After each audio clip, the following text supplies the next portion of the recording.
Hello and welcome to another episode of Material Matters with Grant Gibson. I've been doing this for 3 years now, but for listeners who might be new to the show, the idea is I speak to a designer, maker, artist or architect about a material or technique with which they're intrinsically linked and discover how it changed their lives and careers. Before I get into the show proper, I've got some exciting news. We're turning Material Matters into an exhibition this September as part of the London Design Festival. It will be running from the 22nd to the 25th of September at the Barge House, Oxo Tower Wharf, across 4 floors that will each tell a different, distinct, and I think genuinely fascinating material story. If you're looking for somewhere to exhibit at this year's festival, drop me a line at grant@materialmatters.design. That's grant@materialmatters.design. So, I'm delighted to tell you that my guest today is the artist and embroiderer Richard McVetis. Now, it's safe to say that Richard is fascinated by time. Each one of his often monochromatic pieces is meticulously made to explore the subtle differences that emerge through the ritualistic and repetitive nature of sewing. More recently, he's taken inspiration from his family's mining heritage to investigate a story of race and class through stitch. The artist says that he uses making to understand the world, to give material form to abstract ideas, making the intangible tangible. Richard has shown his work around the globe and has been shortlisted for a number of prizes, including the Jerwood Drawing Prize, the Loewe Craft Prize in 2018, and he currently has a solo show on at Farnham's Craft Study Centre. Richard, how are you? I'm good. I'm excited to be here. Thank you. Oh, it's very nice to see you. It's very nice to see you. We're talking over Zoom, but one of the things we traditionally do on this podcast is to ask the guest to describe their studio. We're cheating a bit. You're doing this from home because your workplace is a bit noisy. But for the listeners, let's pretend. What does your studio look like? You're at Cockpit Arts in London, right? Yes, I am currently at Cockpit Arts in Bloomsbury, and I share with 3 other makers. And it's a really light, bright, beautiful space, great for the work that I do so that I can see the things that I'm making. I sort of just have a desk, I don't have much equipment. I'm quite minimal in terms of the things that I need to make my work. So I have a big desk, piles of black cotton, boxes of cream wool. But yeah, lots of really gorgeous light and lots of sort of ephemera that I've collected over the years. So quite a simple space. Yeah, I quite like a quiet space. When you say ephemera, what kind of things are we talking about? Yeah, things that I've collected over time, postcards, bits of patterns, bits of threads, things that I see in the street, photographs. Yeah, all those sorts of things that sort of inspire me, and that always stays the same. And then I have a sort of rotating board of different projects and ideas. Yeah, currently it's empty. I mean, in terms of tools and materials then, it's black cotton, it's white wool, and it's needles. Is that it? Yeah. I mean, that's quite simple in terms of its view of that. I mean, there are other things that I use to make the work, but essentially that's it. And that's the draw of why I love it, because it's so simple in terms of its materials and its processes. You don't need a whole lot. It's very nomadic. I can take it wherever I go or travel. And so that's one of the things that I love about specifically hand embroidery, is that I don't need a lot of things. I can appear anywhere and do my work. Shall we talk about the show at the Craft Study Centre in Farnham?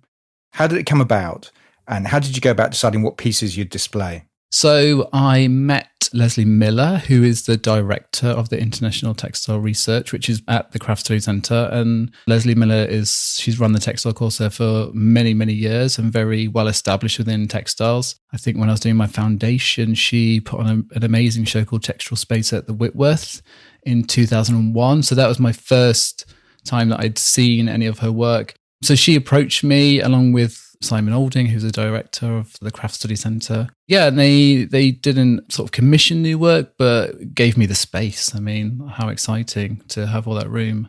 And so the idea behind the exhibition was to have the opportunity to present a large body of work over a period of time. So I've never had that opportunity before.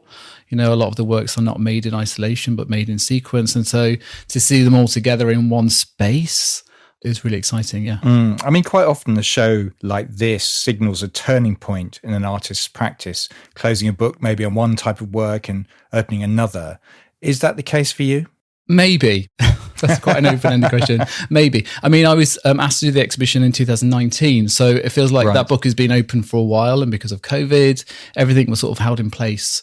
And so I do feel I've been quite static in terms of my work and how it's developed. Yeah, it's a way of sort of finishing off perhaps a chapter in the body of work and maybe moving forward with something new. But then by putting on the show, there's a whole new way of thinking and seeing things in physical spaces that's quite exciting as well. So yeah, I think I saw this as a way of sort of perhaps finishing this sort of body of work on and then, moving on to sort of newer work. But like with any artist, it's so tricky to see so far into the future. You're pretty much guided by projects or opportunities that sort of land on your desk and deviate you or push you in a different direction. For instance, the Coal project is definitely is something which has sort of steered me in a slightly different route I'm usual to do. Well, we'll explore that later. I mean, I had resisted asking about the pandemic, but you mentioned the word because I always end up talking about this on this show. I don't think we can avoid it. How was your pandemic? Presumably you were still able to work.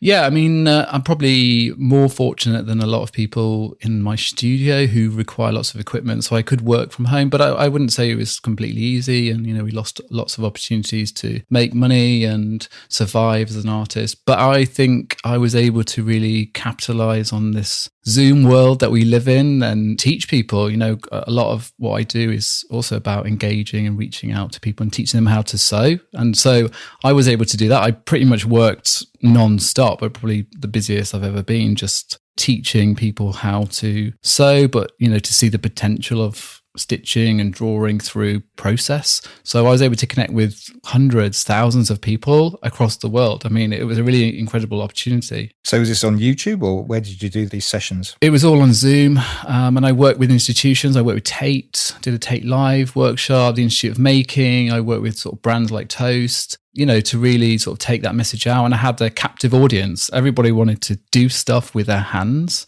And so I was able to sort of jump on that, but just for the joy of it, of course, but the necessity of earning a wage, which was like the key driver, really. And does that teaching, I mean, I know you're doing it for practical financial reasons, but does that teaching and doing the workshops that you do when we're all out and about, does that feed into your practice?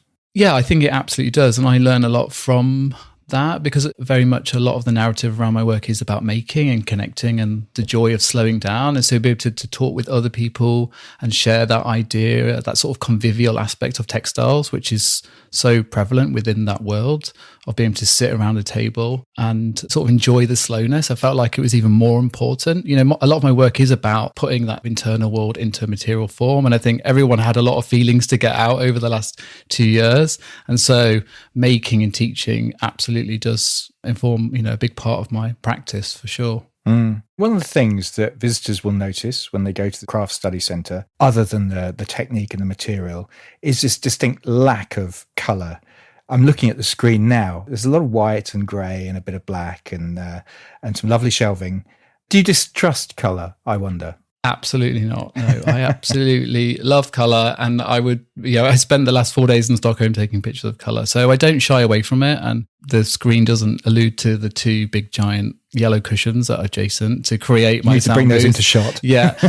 But yeah, I'm not scared of colour. And, I worked in the past as a designer, so colour was always part of that. But for me, the sort of simplicity of the black and the white, and also those beautiful tones that you get in between the black and the white, was really a sort of escapism from a kind of oversaturated, filled world. So sort of a quiet space. And I really appreciate that. So those monochrome sort of the aesthetic, which is so key to my style, is really just an escape from the noise, really. So, I mean, I'm not scared of colour at all and I love it, but it's just easy for me to sort of sink back into that very quiet space. And that's what it's really more about the process than essentially the colour. But yeah, there's something really nice about that black and white and the negative and the positive. There are a number of pieces of ink drawings on graph paper in the show, and they're pieces in their own right. But is drawing part of your process as well? Yeah, I mean, I think I draw essentially, my whole work, my whole practice is essentially drawing, and drawing is fundamental to everything that I'm doing. It's mark making, and I've never wanted to distinguish them as different aspects. I mean, I see embroidery as a medium for drawing, and that was always my route into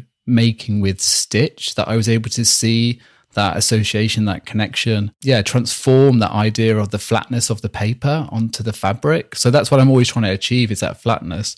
But with embroidery specifically, there's something about the tactile nature of it, that you can hold it in your hands, you can pick it up, that you can see the reverse. So drawing is essentially what I do. And so I would say everything that I've done, the objects, the sculptures, the installations, are about that mark making that I do with that simple stitch. Thing is, by the time you get to your level, if you're a visitor to your show, the one thing you can't do is pick these things up, right? Exactly. It's for me only. So, it's for me only, but that's, and that's why I encourage people to make with me, to learn how to sew. They can sort of experience the joy that I get when I'm making. And I think that's something that I really like to share, is for people to understand the sort of the majesty of the hand, and that you can do all these wonderful things with quite a mundane process. It's so simple in terms of its application, but it's just about patience and time. And many people don't have that idea of patience and about being with something longer than 2 seconds on the screen before you flick away and go into something else. So there's something really beautiful about embroidery specifically, or any sort of physical process, hand process, which teaches you to slow down and take notice.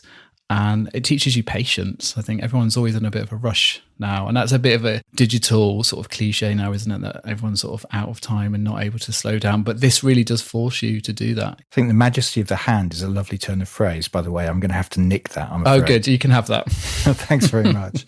I mean, I think in terms of your process as well, I was reading that a camera is very important. You're constantly taking images, and I'm wondering how that feeds into your work. Yeah, I mean, part of that taking images is also just about constantly looking and seeing. And sometimes those images don't turn into a piece of work, but they are a piece of work by themselves. So for me, it's about noticing those everyday instances, the sort of the mundaneness of everyday life, like the beauty of light and shadow, and specifically shadows, or the negatives created by shadow, because again, they allude to time and change, and things are happening, and they're quite ephemeral moments that I'm trying to capture in a sort of very permanent way. That shadow will never be like that again, because it's a once in a moment time, although it repeats every day, but that tree will grow, so it's that idea of time more than anything. And I think photography really captures that idea. But yeah, they're a starting point, and they're a route in, I think, to elevate the everyday. I think as well, images are really for me to, again, slow down and take notice. Where do you find your patterns, Richard? There's a lovely story about a piece called My Grey Pencil Case, which I'd quite like to talk about the kind of finding things in the everyday. Yeah, I mean, I made my grey pencil case when I was at the Royal College of Art. So I had a series of pencil cases, and that was really quite an abstract portrait of essentially my time when I was at the Royal College. So I opened the pencil case, and there, recorded on the inside of the pencil case, were all the pens and pencils that were marking as I was jostling around this new city. So it's like one of the quickest pieces of work I've ever made, which is really unique for me because everything takes so long, but also one of the slowest pieces of work because it was a pencil case that I had for many years. So it became this sort of very visual and very abstract record of a specific moment in time. So my grey pencil case, and it's got like a portrait of my sort of silhouette. So it became a very abstract record of time.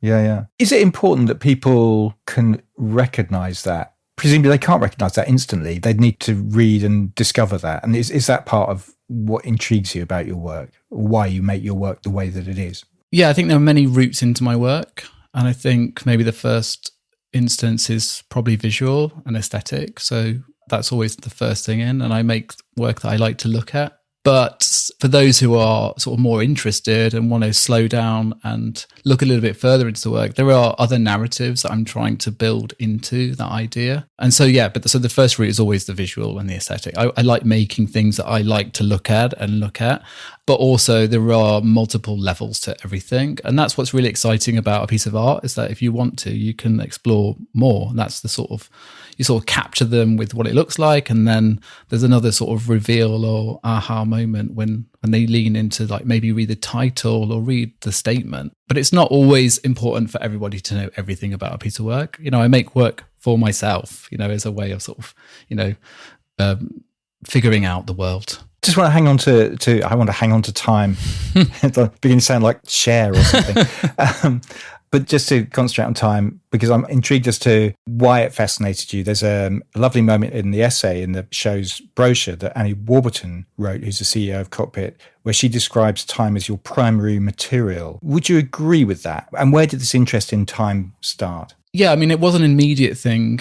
And I think in hindsight, you can look at my, series of my works and they relate to this idea of recording time. I mean, artwork is a way of recording time, portraits, pictures, paintings, they all record specific moments, events in time. My work reveals specific moments like 5 o'clock shadow, which refers to this idea of bodily time, like the time within a man, that things are happening, but also that the shadow was literally 5 o'clock on the floor, and I sort of wanted to keep that moment. I'm really interested in science and physics and how things work.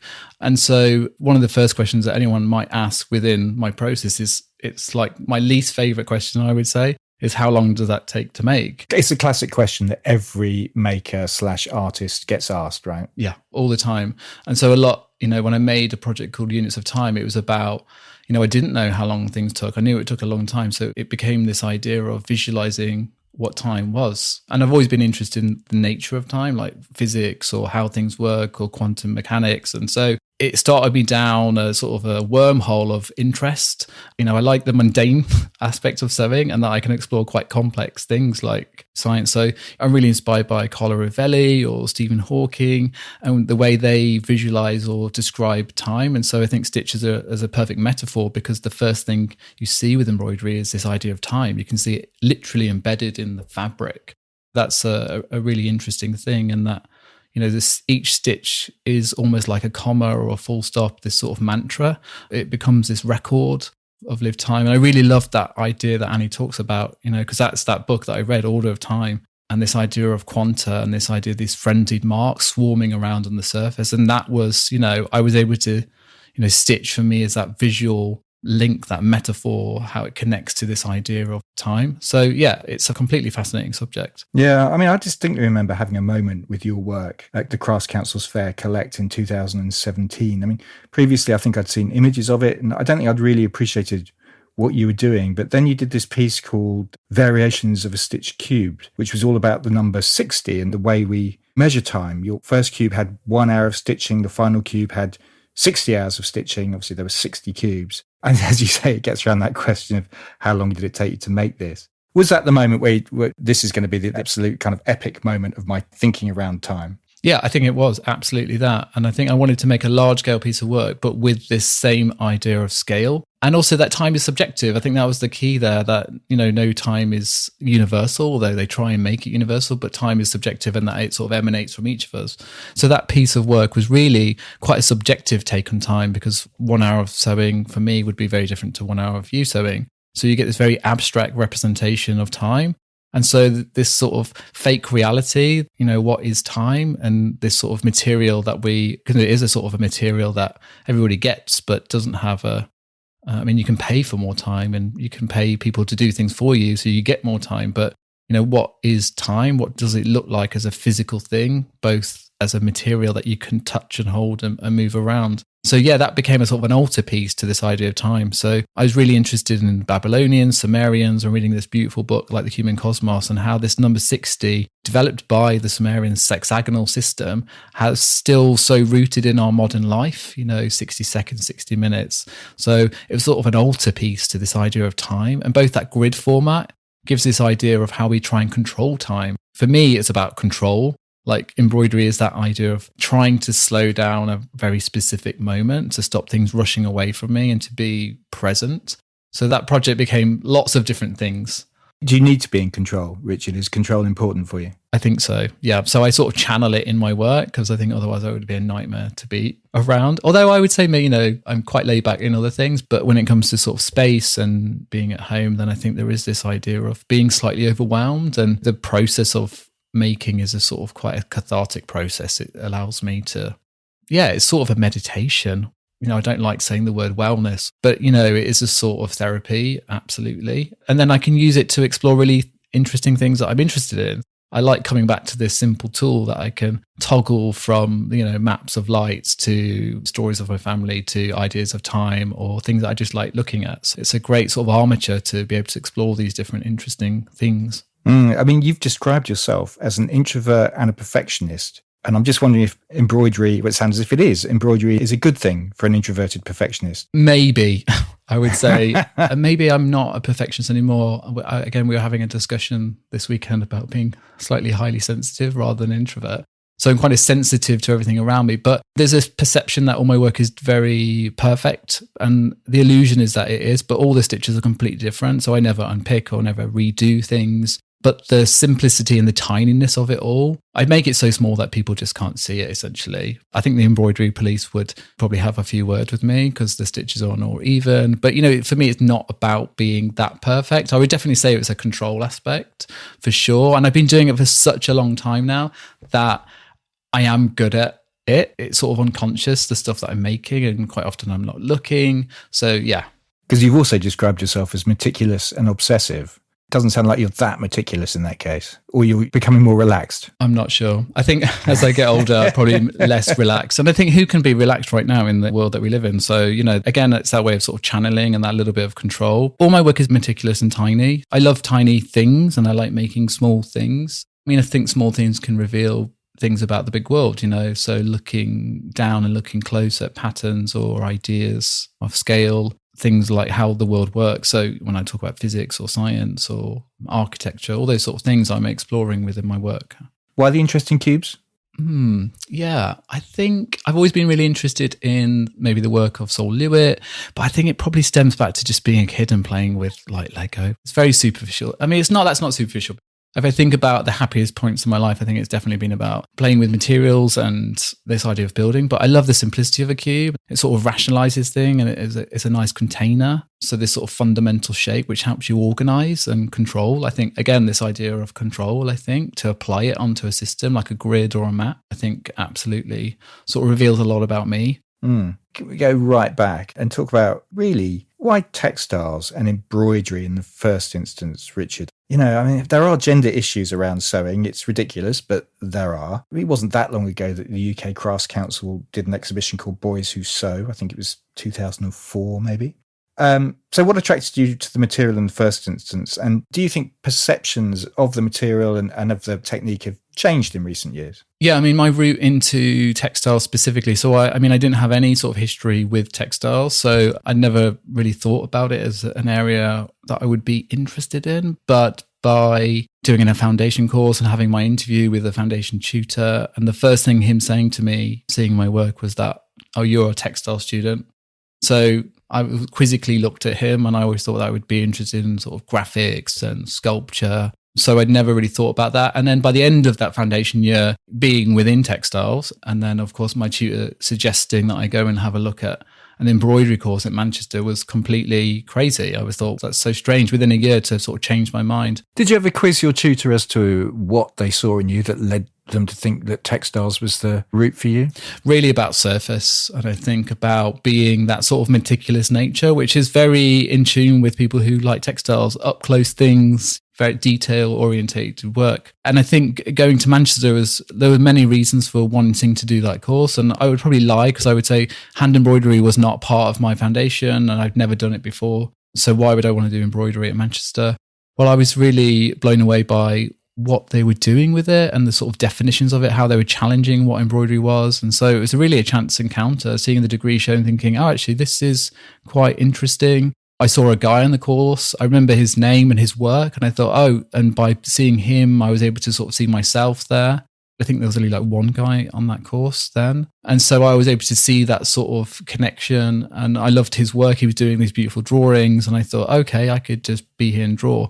I mean, I had no idea. And I was just wanting guidance. You know, I'm very young. And also I wanted to live in Manchester, you know, to go and live in a city. So there was lots of other reasons for choosing that course, I think. But you obviously didn't mind being part of a minority on your own course. That didn't bother you? No, it didn't, but I was very aware. I'm absolutely aware of textiles and specifically embroidery and the sort of cultural references and the baggage that comes along with it and how gendered it is with that. You know, when I did embroidery, I might have been slightly embarrassed about saying that I did it. And I found that everyone started to question my identity, my sexual identity, that questions that I'd never had to ask before or answer before, people then started questioning that. So the ideas of what it was to be masculine or, because as soon as you mention embroidery, there are associations with femininity, about being gay. Although I wasn't then. And so people were seeing things that I weren't seeing. So it was a very confusing time for me, but I felt safe. And I think maybe that was one of the main reasons I did it, is that I felt safe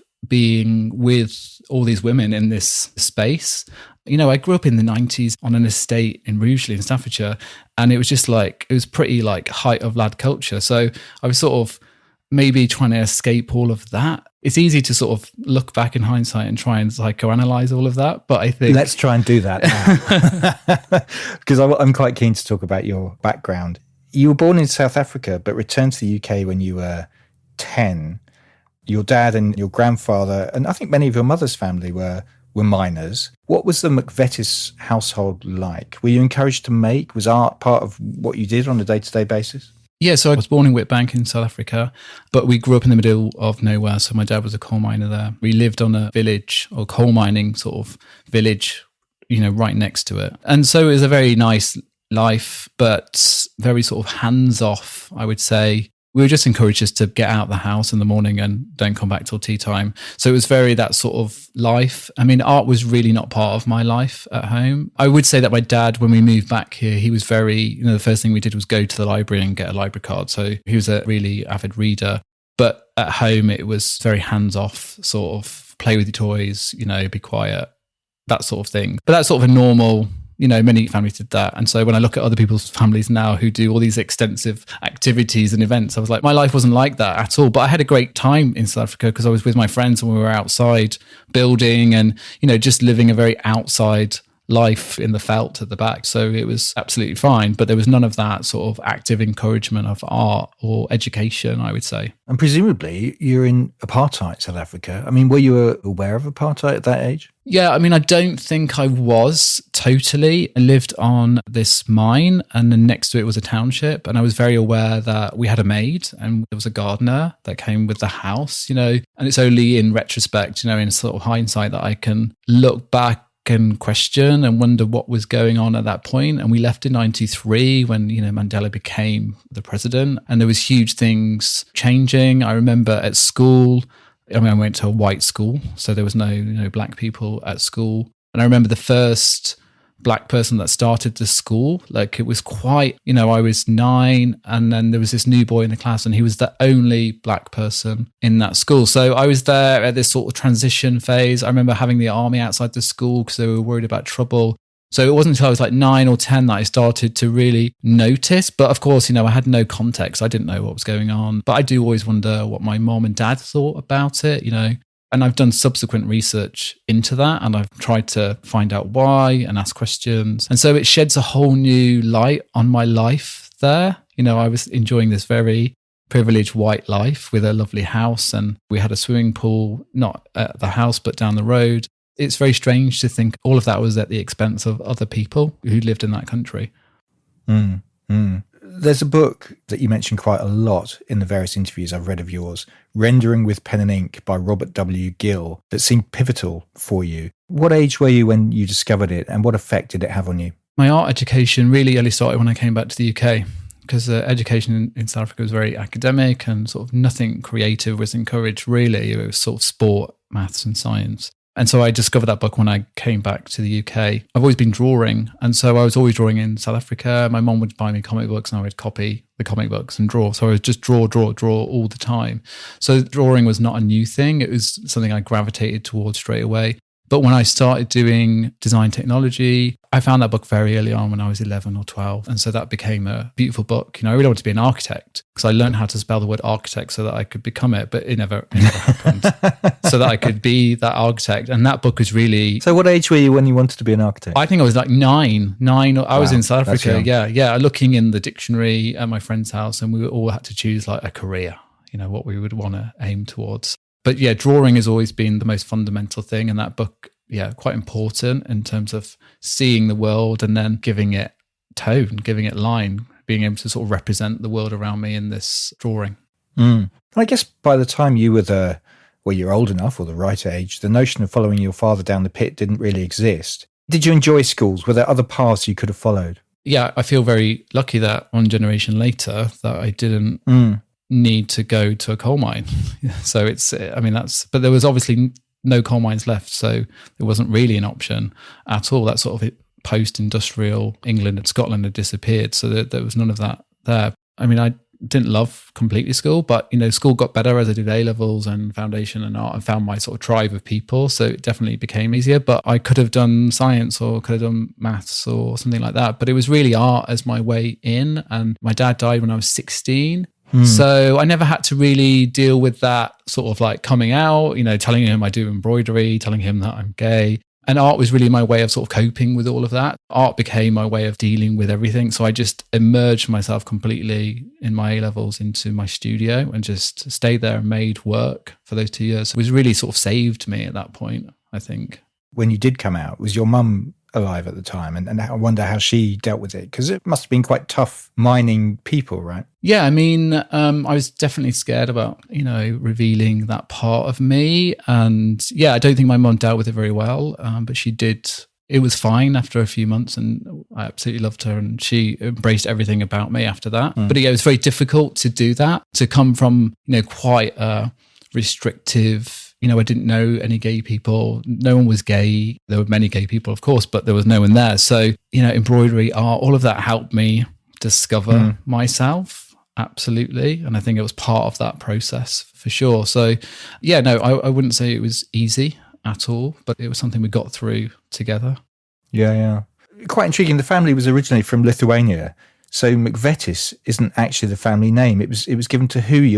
Your father, by the local school teacher, I believe. Yeah, so I think it was given to my father, but my dad's dad, so my granddad. A grandfather. Yeah. Okay. So part of that assimilation, that idea of hiding who you were and where you were from. So they arrived at the beginning of the century from Lithuania and Germany. They were escaping, this feels very topical right now, they were escaping the Russian Empire. The Cossacks were forcing everyone to fight for them or be killed. So they fled Lithuania and then went to Germany and subsequently were on their way to Canada as farmers, and they got off at least docks, and a series of unfortunate things meant they had to stay there. And so that's how that sort of idea started, how our family became here. And then the name was changed just by the school teacher, and people wanted to do it. They wanted to be British. So there's lots of ideas about what it is to be British, or this idea that I'm a sort of patchwork of different sort of cultures from Europe.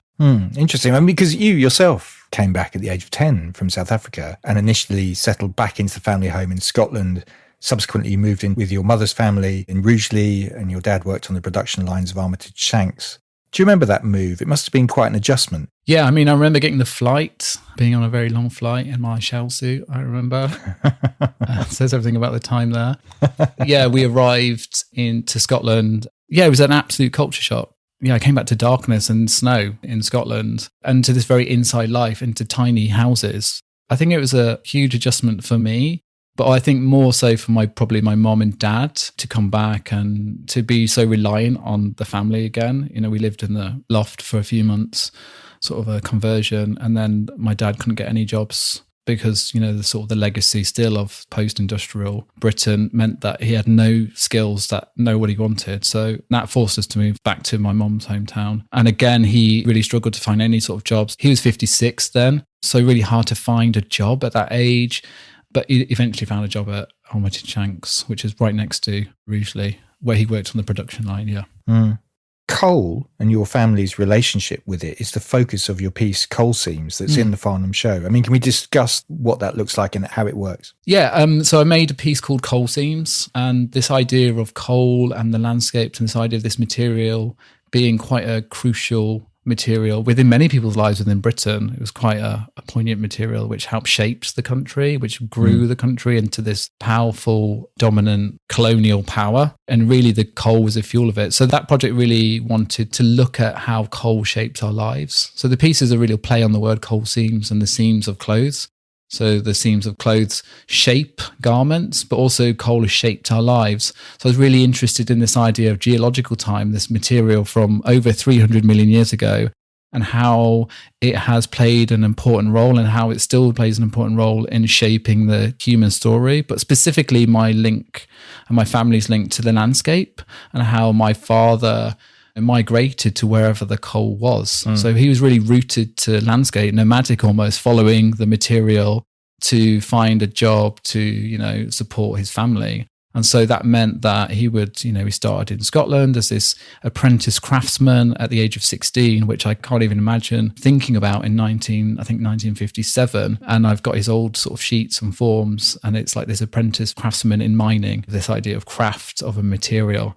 And so then he worked across Scotland, and then he worked down into South Staffordshire. And then because again of the 80s and this sort of deindustrialization, the sort of the politics and economics of the 80s meant there was no job. And then they were actively recruited by these very sort of racist policies of South Africa to bring white workers there. There was this idea, that this material really shaped my life. So shaped my father's life and the men of those lives, but also had this huge impact on my life. So the piece is a literal map of all these underground seams of coal, and they're really beautiful. And they attracted me purely because of this idea of the visual, but this idea of time, this sort of geological time. And then these cosmic forces which sort of created it, the world splitting, the heat, the movement, time, all those aspects there. Really, again, multiple levels of both this idea of time, but also the economics and politics of that whole time. 1982 was the highest number of British people that emigrated to South Africa, which is when my family went, because of this deliberate idea of attracting white skilled labourers to maintain apartheid. So I found all of that out during this process of making that piece of work. Yeah. Do you think your father would have appreciated your work? I think so, yeah. He was a real critic, I think I would say. So if I did a really nice drawing, he would always say something like, it would be better if you did this. So he was always trying to push me to do it slightly better. But I think maybe that would be any sort of parent, to not shower me completely with lots of praise, but there was always a way to sort of push it. Yeah, I don't know. He's a very quiet guy, and wasn't around that long into my adult life in order for us to create that bond. And so that piece of work, Coal Seams, was really a way of sort of connecting with my past, and also looking at both my mom and dad and where they'd been, and what shaped their lives and influences that helped make those decisions that they had to make in order to just sustain themselves. Yeah. I was reading your father died of chronic obstructive pulmonary disease, which is linked to working in mines. So effectively, the material played a role in his death. Yeah, absolutely. Yeah, he was like many miners. It was very early on. He was, a coal miner at 57. The material gave life, of course, but also, played an important role in sort of taking life as well. So he died very young because of that, quite literally worked to death, like many coal miners, around at that time. So we left your story, Richard, sorry, we digressed, but a fascinating and beautiful digression, thank you. We left your story, you were through foundation, you're at Manchester, and getting an interest in textiles, but the embroidery itself, when did the interest in embroidery happen? And when did the work as we know it now, when did that begin to take shape? I think towards the end of the first year, and really understanding the potential of drawing as mark making. So it was actually a trip to the V&A, and my sort of link there was we had to choose a specific subject to write an essay on. We'd been on a university trip to the V&A, and I discovered all this beautiful work from the 16th century, and it was a specific technique called blackwork embroidery. So called Spanish blackwork before, King Henry got rid of Catherine, and then it became blackwork, and it became synonymous with sort of 16th century. And this specific technique called seeding and speckling was on this beautiful piece, which is still in the V&A in the British Gallery, called the Shepherd's Bust. And it's a very illustrative piece, but the seeding stitch was the root in, and I saw it, and then I was able to make that connection with the drawing, the rendering. And so, it was a sort of, again, that aha moment. So actually by studying embroidery, I learned so much about process and textile techniques, but it was that specific technique. And so by the end of the first year, it started there, that sort of obsession. But the specific obsession with the repeating dots and that pattern was by the end of the third year. Yeah, I was making sort of sculptures, objects, really driven by process, this idea of repetition, and just became completely obsessed and fascinated with it. So it was quite early on, and I feel I've taken a few detours on the way, but I've always come back to this sort of obsessive mark making, and it's definitely got tinier as I've got older. So I'm worried. And was it always an ambition? I think you went in 2006 to go to the Royal College of Art. Did you always want to go there? Yeah, I think as I became more aware of art in primary school, I would notice like MA, RCA next to all these artists' name, and I was intrigued. But I don't think it was always completely there, and I didn't think it was going to be possible just because of money and, how could I afford to go there? But I just did it and I went. So it's, I feel very lucky and grateful that I was able to attend at that time in 2006. It's really exciting, but also challenging all at the same time. How did it affect your practice? I mean, if you look at my website, you can see my work is very different to the work that I make now. The sort of, and I like that idea. They really sort of challenged me, both in terms of scale, in terms of mark making. But I was really able to get to the sort of root of what I really loved about making art, and that was, essentially drawing. And it's taken me probably 10 years to realize that. It's everything again is always better sort of looking back. I wouldn't say the Royal College was completely necessary that easy for me. I found to go from Manchester and then go to the Royal College and, everyone was so talented and to be quite intimidated by that place. So it took me a while to find my feet. And then I was always very aware of just money, essentially. It's just a very expensive place to be, London. So that was always a kind of barrier. I felt like I didn't always feel like I was the best student because I don't think I was necessarily always there in terms of my head. I was always trying to just work. I had a job. Yeah. What did you do? I worked in the shop as a merchandiser. Right. Habitat on High Street, Ken. So I would go there at 7 and then I would come to college at 9 or 10 o'clock. So I'd do my shift and then do that. And then I'd work on Saturday. So I was just constantly trying to balance life and money and all of that stuff at the same time. So it was hard. I came from a family that wasn't going to give me, I couldn't ask them for money or support. This is what I wanted to do. So I had to figure out and do it myself. And that retail design has gone through your career. I mean, you until 2018, I think you were creating spaces for people like Adidas and Reebok. I'm interested, are there similarities between the art side of what you do and then this other career that you had in design? I had to just make a decision when I left the Royal College to earn some money. And so I, potentially I would have done it a different way if I'd had options or I was able to be an artist full time. But I decided that I actually didn't decide anything. It was just a situation which forced me to work. And it took me a while to sort of figure myself out. So I worked in the shop and then I became a sort of a manager. And then, after 7 years, maybe 4 years of working at Habitat, being sort of a lead within the London area. Then I found a job with a design agency, a visual merchandising design agency. Yeah, I was really interested in space, 2-dimensional, 3-dimensional space. I loved organizing and creating and drawing. So space was really important part of that. And so it was exciting to do that job and, to enjoy it. But I was always making when I got home from work or, that idea there. So I had an exciting job, but I had to make a decision in that what was going to be my long-term career goals. And I'd reached a point where it was either like a bigger job. And so then the art would go. You realize as you get older, you can't do it all. And so something had to give. And so, 2018, I decided that wasn't part of it. And, my long-term goal was really to be an artist and make work. Yeah. So I've seen your work described in a number of places actually as performance art. Is that something you agree with? Do you see it as performance art? Not completely all the time. I mean, sometimes there is a sort of performatory aspect to it, just because I set a series of rules and, a lot of the ideas and decision-making is made beforehand. So there's something perfunctory about that. And specifically the piece of work, the variations piece, Variations of a Stitch Cube, that was very performatory and all decisions were made beforehand.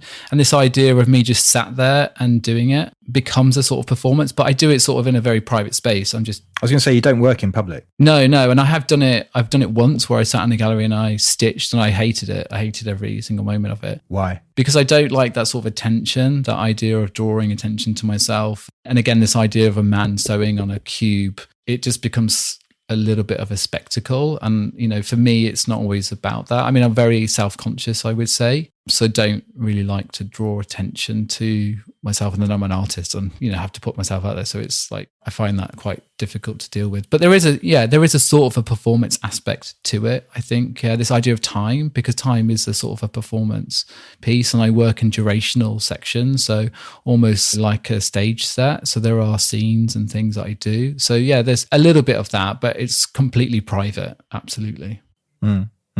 Our time is kind of up, unfortunately, and annoyingly, because I thoroughly enjoyed myself. It's the final question, Richard. You have this show, Craft Study Centre in Farnham, Shaped by Time. which goes until the 30th of July. Then after that, what can we expect from you? Oh, this is always a difficult question. And I thought I'd prepared it in my head because I knew it was going to be asked. But yeah, I'm sort of quite excited just to, again, let that exhibition live a little bit and have a little bit of quiet time. But I'm already in the studio making new work, more sort of sculptural work. And there are talks of potentially a book in the future. But yeah, I'm reluctant to give too much away. But I'm excited just to have a little bit of quiet time at the moment. I sort of got an anticlimactic come down from the exhibition, having to wait so long for it. And now I'm sort of trying to fill all my time post-exhibition with some just relaxation, I think. Very good. Well, Richard, thank you so much for your time. Really appreciated that. That was great. Thank you very much, Grant. And to discover more about Richard, go to richardmcvetis.co.uk. His show, Shaped by Time, runs at the Craft Study Centre in Farnham until the 30th of July. As ever, there are images from the interviews on my Instagram page, Grant on Design, and you can find all the podcasts that I've done, sign up to my newsletter, and lots of other stuff at grantondesign.com. Although I should mention there's a brand new Material Matters website on its way very, very soon, so look out for that. Finally, and this is really important too, if you've enjoyed listening and want to see this podcast flourish, then please rate and review on Apple Podcasts or wherever you listen to this from. And it would make me incredibly happy if you went to my Patreon page and made a pledge at patreon.com/Material Matters. For as little as £2.50 a month, you can receive exclusive posts, blogs and thoughts from yours truly, as well as getting access to each episode before it's published to the wider world. Material Matters is a completely independent concern, and any help you can offer would be hugely appreciated. Ultimately, you'll be helping to take the message, the importance of materials, skill, craft and design to a whole new audience. Thanks very much for listening.